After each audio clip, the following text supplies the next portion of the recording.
السلام علیکم ورحمۃ اللہ وبرکاتہ۔ بسم اللہ الرحمن الرحیم۔ شروع کرتا ہوں اللہ تعالیٰ کے نام سے جو بڑا مہربان اور نہایت رحم کرنے والا ہے۔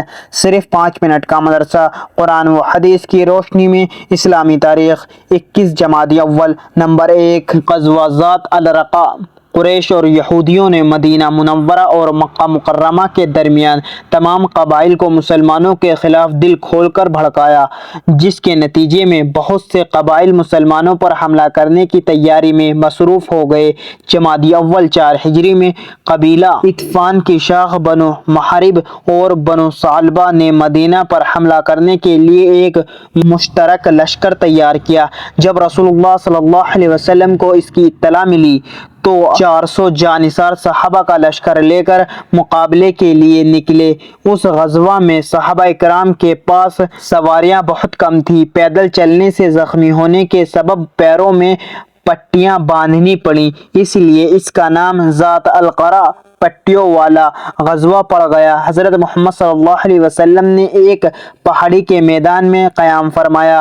دشمن کی فوج مسلمانوں کی قوت و طاقت کو دیکھ کر بھاگ گئی۔ آپ صلی اللہ علیہ وسلم اور صحابہ کرام بغیر لڑے مال و غنیمت کے ساتھ مدینہ منورہ واپس آ گئے۔ نمبر 2، اللہ کی قدرت۔ انسان میں نسیان کا مادہ۔ اللہ تعالیٰ نے انسان میں جہاں قوت حافظہ رکھی ہے وہیں نسیان اور بھولنے کا مادہ بھی رکھا ہے۔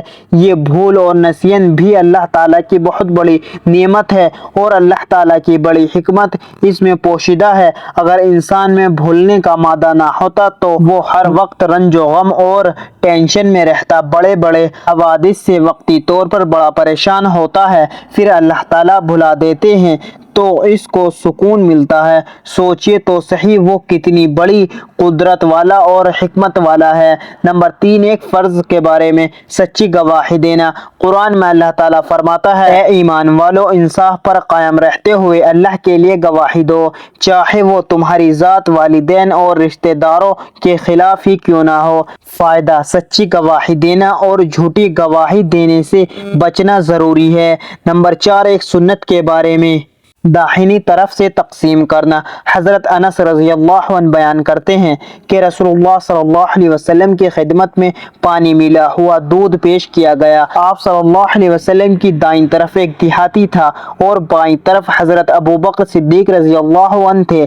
آپ صلی اللہ علیہ وسلم نے دودھ کو پی کر بچا ہوا اس دیہاتی کو پہلے دیتے ہوئے فرمایا، داہنی طرف والا زیادہ حقدار ہے۔ نمبر 5، ایک اہم عمل کی فضیلت، اللہ کی تسبیح بیان کرنا۔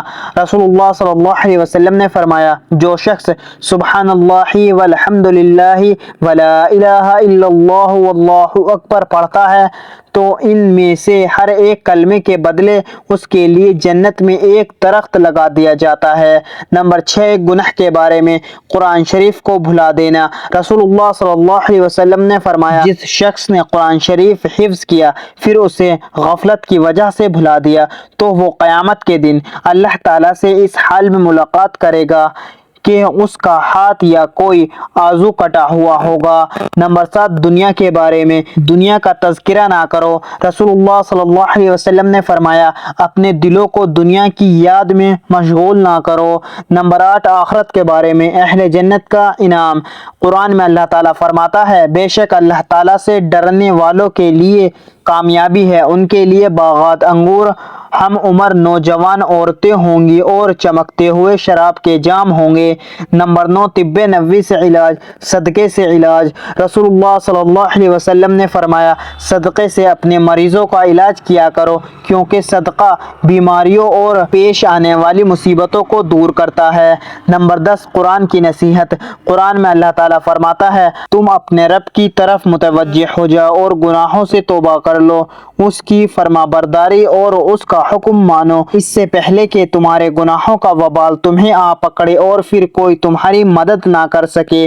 اللہ تعالی ہم سب کو ان پیاری احادیث مبارکہ پر عمل کرنے اور اپنی زندگیوں کو سنوارنے کی توفیق عطا فرمائے، آمین۔ مزید اسی طرح کی اسلامک ویڈیو کے لیے چینل زما ملک کو سبسکرائب کر لیں اور ویڈیو کو لائک اینڈ شیئر ضرور کریں۔ جزاک اللہ، شکریہ۔